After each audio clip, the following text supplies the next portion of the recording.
People say history repeats itself, but most of them have no idea how bad the first draft looked. These weren't executions. These were anatomy lessons the hard way. Assyria, skin tax. The Neo-Assyrian Empire earned its borders the hard way. They ruled by fear, and fear had branding value. Kings like Ashur-Nasir-Pal II left bragging inscriptions carved into palace walls listing what they did to rebels. One entry describes peeling captives alive and nailing the skin to a city gate. This wasn't rumor. These inscriptions are still visible in museums. Flaying served two goals: punishment and marketing. Rebels stopped rebelling when they saw what state policy looked like without paperwork. Assyria didn't negotiate. It skinned uprisings before they spread. Soldiers dragged prisoners into the public square. Skinning began from the feet upward because the legs have heavy nerve clusters. Death did not come fast. The victim stayed conscious while skin pulled off in sheets. Assyrian records don't hide the cruelty. Royal scribes listed how many towns were stripped in a campaign. The king treated pain like a census category. Captives who survived the first cuts still had hours before shock. The crowd saw every second. This was state theater before stadiums existed. Ashur-Nasir-Pal II ruled from 883 to 859 BCE. His palace at Kalhu displayed carved stone panels showing bound prisoners. The surviving slabs match his written reports. He didn't exaggerate. Archaeologists have the receipts. Skin wasn't tossed out either. It was stretched, dried, and stapled to walls as proof that disloyalty had a shelf life. Assyria paired torture with logistics. Cities that resisted lost their leaders. Cities that submitted kept their walls. Everyone understood the trade. No Senate debate. No appeals court. The knife was the memo. Later kings like Tiglath-Pileser III and Sennacherib kept the policy. Flaying became a diplomatic shortcut. When Assyria marched, news arrived early. People surrendered because they enjoyed having their skin attached. Death came from shock, bleeding, or infection if someone lasted long enough to be finished later. Worst case, guards salted the wounds to keep the victim awake. The empire called this correction. Everyone else called it survival training. Persia, living skewer. The Achaemenid Empire did not waste time with mild penalties. When Persia wanted a traitor gone, they turned him into lawn decor. Impalement was the punishment for treason during the reign of Darius I, around the late 6th century BCE. Herodotus describes the penalty in the histories, and Persian royal inscriptions back him up. This was statecraft with a death timer. The victim was not stabbed. The stake entered from below. Guards greased the pole so the body slid upward without hitting vital organs too early. The worst part was time. A man could stay alive while skewered for 2 or 3 days. The weight of his own body dragged him down inch by inch, while organs tore themselves loose. The Assyrians used fear. The Persians perfected staging. Darius didn't hide this punishment behind palace walls. He placed impaled bodies next to roads or city gates. The message hit travelers before the tax collectors did. Crime prevention by billboard. Herodotus also recorded mass executions. After a revolt in Babylon, Darius ordered 3,000 people impaled at once. This wasn't rumor or legend. The decree appears in multiple ancient accounts. Persia liked paperwork. They archived everything. Officials chose placement carefully. The stake entered close to the rectum, then passed through the torso until it emerged through the shoulder or collar region.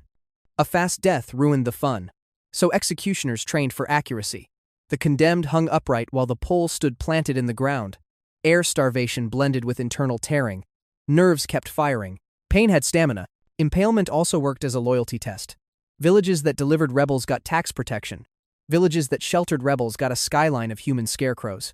Darius believed fear made strong borders. It certainly created strong posture problems for the condemned. People sometimes asked why rebels didn't just fall off the stake. Because gravity worked against them. Downward pressure only drove the wood deeper. The body could not wriggle to freedom without finishing its own execution. Carthage and the fire pit deal. Carthage did not play soft diplomacy with the gods. The city believed protection came with payments, and the price could be a child. Archaeologists uncovered the Tophet of Carthage, a burial ground filled with thousands of urns containing burned infant remains and animal bones mixed with them.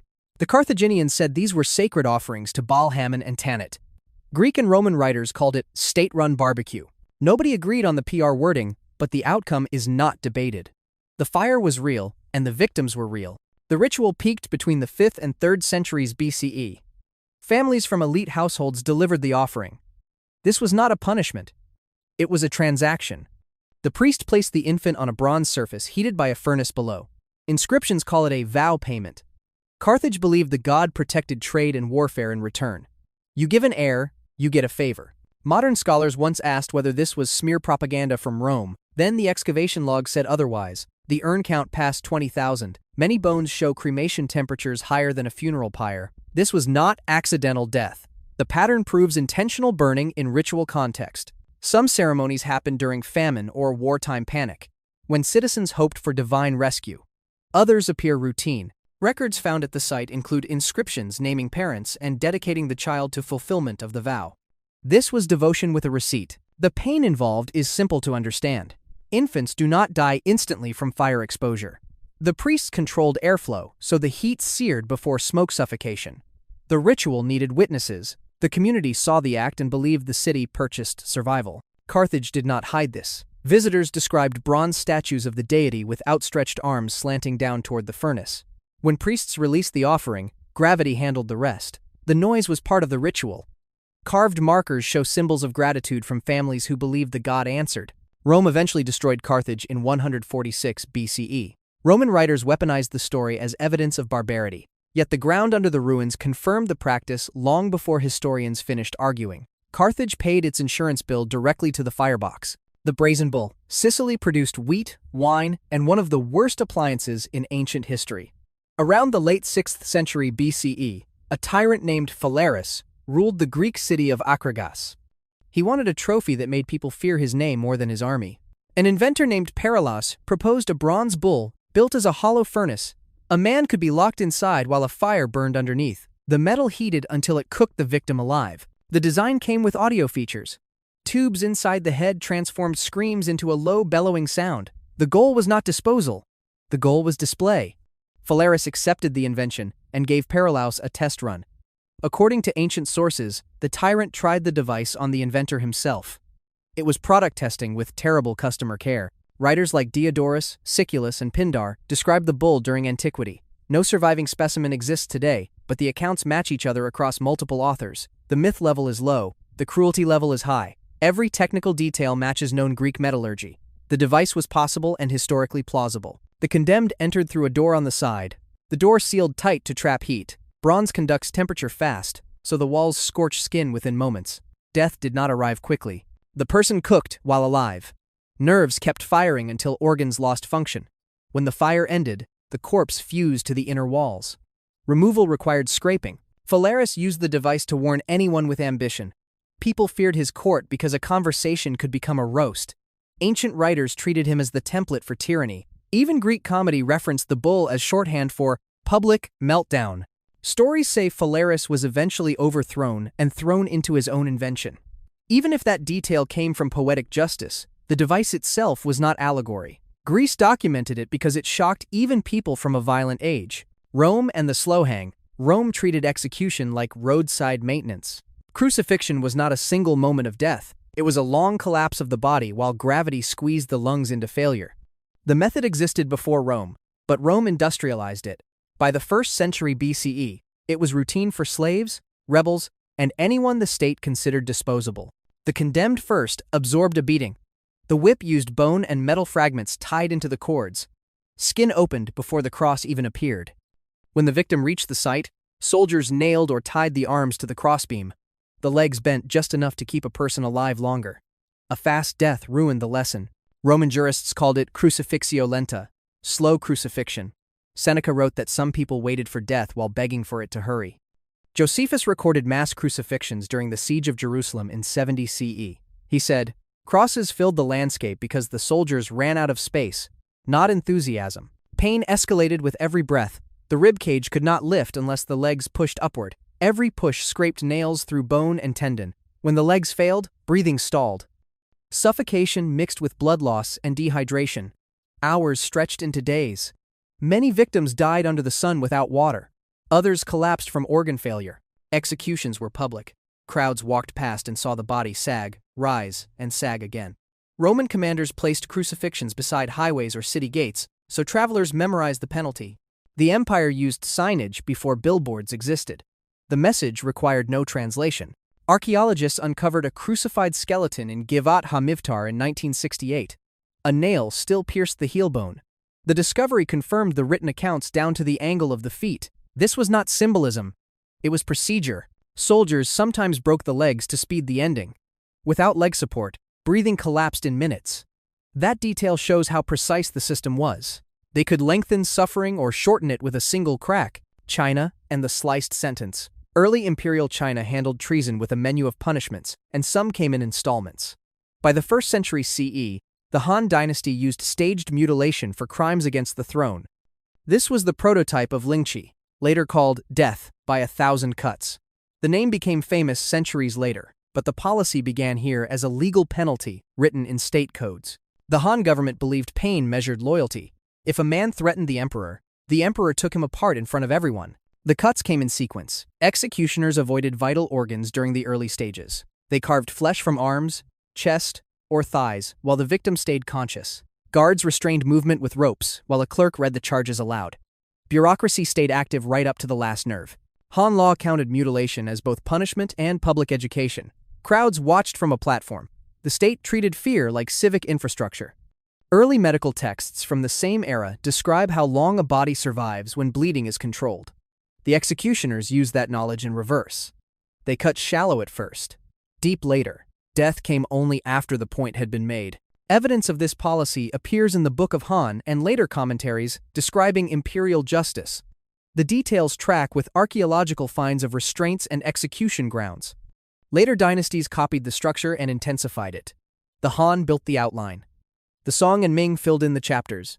The suffering happened in stages because the process doubled as political theater. A fast death wasted a demonstration. The victim bled, shook, and endured shock while the court made its announcement. When the final blow came, the audience already understood the message. The body became a civic announcement. This punishment targeted treason, adultery with royalty, or high-level corruption. The state wanted humiliation first and death second. Pain was the product. The corpse was the receipt. Masada and the siege diet. Masada was not an execution chamber, but it delivered the same result with slower pacing. In 73 CE, a Roman legion surrounded the desert fortress during the First Jewish-Roman War. The defenders were Sicarii rebels, led by Eleazar ben Yair. They had walls, grain, weapons, and pride. They did not have time. Rome built a siege ramp and sealed every path to water. Thirst did more work than the sword. Josephus recorded the event in the Jewish War, and archaeology backs him up. Excavations found Roman camps, still etched into the ground like scars. You can stand at the site today and see the layout. It is a battlefield frozen in place. The Romans starved the stronghold from the outside. Heat roasted the rebels from the inside. The fortress became a pressure cooker.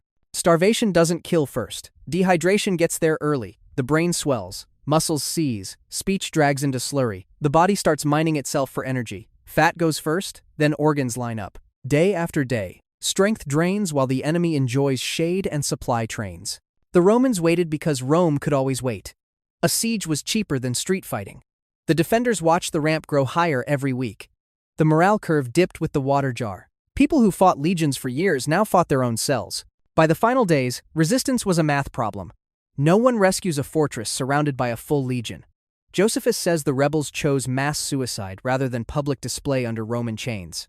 Whether the count was exact or stylized, the final state of the fortress matched the record. Wide silence, food debris, burn layers, no survivors walking out. The suffering was not theatrical, it was metabolic. There was no crowd cheering, there was only dry heat and a body tearing itself apart for fuel. The death rate matched your hydration schedule. If the sun wanted you gone early, it signed the paperwork. Persia and the bug buffet. If Persia had a deluxe punishment tier, scaphism was the upgrade package. The case most often cited comes from the 4th century BCE, under Artaxerxes II. A soldier named Mithridates bragged that he killed the king's brother.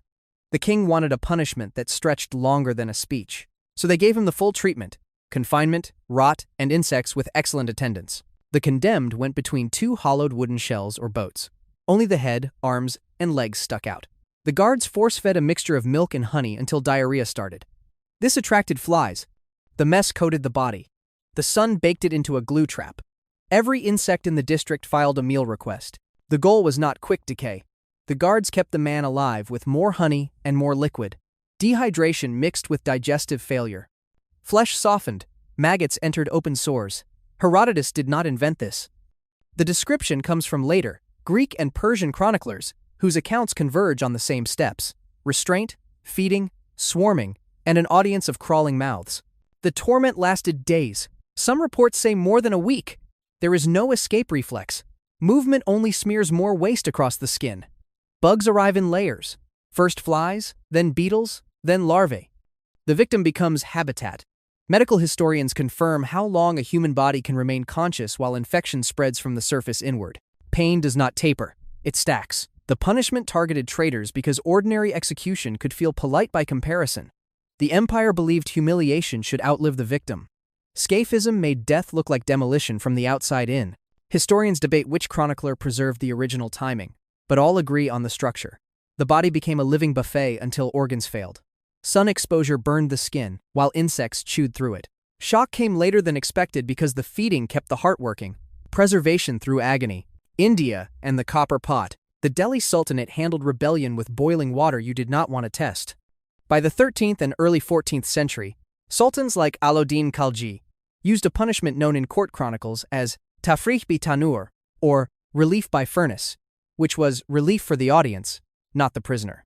Chroniclers such as Ziauddin Barani and Amir Khusrau documented how offenders were lowered into a copper cauldron filled with water or oil while fires raged beneath. It was kitchen physics with a treason surcharge. The executioners worked in stages, a fast dunk-wasted spectacle. The condemned first sat on a beam or platform above the pot. Steam blistered the skin before contact. Then guards lowered the victim slowly using ropes so the legs cooked while the chest still breathed. Burning nerves kept the mind awake. Death stalled until the torso dipped. Water boiled at a predictable pace. The cauldron made suffering measurable. Bubbles signaled when the crowd was ready for phase 2. If the execution called for oil, the temperature climbed faster, and flesh separated from bone, while the lungs still fought for air. Records mention heads rising back up from the pot before sinking for good. The option of screaming existed until steam removed that opportunity. Barani wrote that Khalji used this penalty for rebels and counterfeiters, which says everything about his priority list. The same cauldron disciplined traitors and bad accountants. No bureaucracy, no appeal. The pot ruled. The spectacle worked because everyone could smell it. Burning oil and skin carried down wind. This ensured people who skipped the execution still received the news. The Sultanate saved on flyers. The chronicles match known metallurgy of the era. Large hammered copper kettles existed for mass cooking in garrisons. Converting one into state enforcement required no engineering leap. When people say the law has teeth, this one had a heating coil. The target often died from shock before organs fully liquefied, but not always. The unlucky lasted long enough for the crowd to watch skin peel. If someone fainted too soon, guards pulled him up to prolong the process. Efficiency did not outrank spectacle. The Mongol carpet press. The Mongol Empire did not leave much room for legal nuance. They crushed rivals the same way they crushed borders, by removing resistance with no cleanup required. For nobles or royals, however, bloodshed had rules. Spilling noble blood was taboo under steppe custom, so the Mongols created a workaround. They killed without spilling anything. The method used carpets, boards, or felt mats stacked over the body while men or horses applied pressure until bones folded. Sources such as Juvayni and Rashid al-Din recorded this method during the 13th and early 14th centuries. It appears in cases against rival khans and governors who fell out of favor. The condemned lay flat while heavy surfaces pinned him. The weight forced ribs into lungs and spine against the ground. No blade, no cut, just steady compression until the internal structure looked like broken scaffolding. Death arrived through suffocation or catastrophic organ crush. The head sometimes survived the longest, producing a slow fade instead of a sudden stop. Because there was no bleeding, the execution counted as clean. It met the letter of tradition, while violating the spirit with enthusiasm. The Mongols did not bother with permanent execution grounds. They used whatever surface stood nearby. The carpet became both tool and legal loophole. War captives could expect arrows. Nobles got upholstery. A man could be crushed under boards or under soldiers standing in rotation. Horses sometimes trotted over the platform for faster progress. Tradition is tradition, but efficiency has friends. This punishment had political function. It removed a rival without insulting his clan by visibly spilling blood. Alliances stayed tidy even when the bones did not. The empire used public death as diplomacy. No crowd needed to watch the gore, because there was none to see. The damage stayed internal. The message did not. Chroniclers describe this fate, hitting generals who lost expensive battles, or relatives who backed the wrong claimant. The Khan's court worked like a performance review. If your rating dropped low enough, you became pavement. Later states copied the technique. especially in Central Asia, because loopholes travel faster than culture. The Mongols gave the world the worst massage on record. It kept the body intact for burial, but the owner left the building. Carpet execution was gentle only in marketing. The empire avoided blood for religious reasons. Everything else got flattened.